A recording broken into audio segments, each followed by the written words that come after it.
इस वक्त की बड़ी खबर जम्मू कश्मीर से आपको बता दें, कश्मीर में टारगेट किलिंग्स का सिलसिला जारी है। टारगेट किलिंग्स के पेश नजर श्रीनगर एयरपोर्ट पर रश देखा जा रहा है। गैर मकामी और पंडित मुलाजमीन का रश श्रीनगर एयरपोर्ट पर देखने को मिल रहा है। दीगर हिंदू मुलाजमीन भी बड़ी तादाद में एयरपोर्ट पर मौजूद है। खौफ और दहशत की वजह से वादी छोड़ने जा रहे हैं।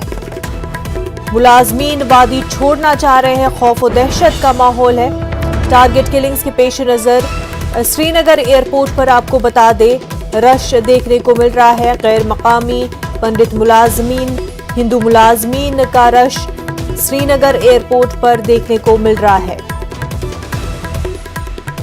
टारगेट किलिंग्स के चलते वादी को मुलाजमीन छोड़ना चाह रहे हैं।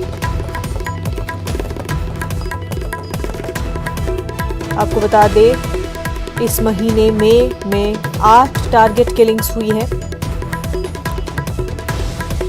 और इसके चलते खौफ और दहशत का माहौल देखने को मिल रहा है। खास तौर से माइनॉरिटीज में खौफ और दहशत का माहौल देखने को मिल रहा है और इस बीच श्रीनगर एयरपोर्ट पर रश देखने को मिल रहा है।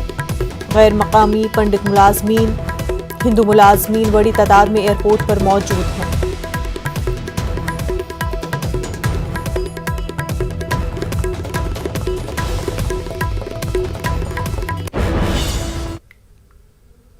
आगे बढ़ते हैं। वादी कश्मीर में मिलिटेंटों की जानिब से टारगेट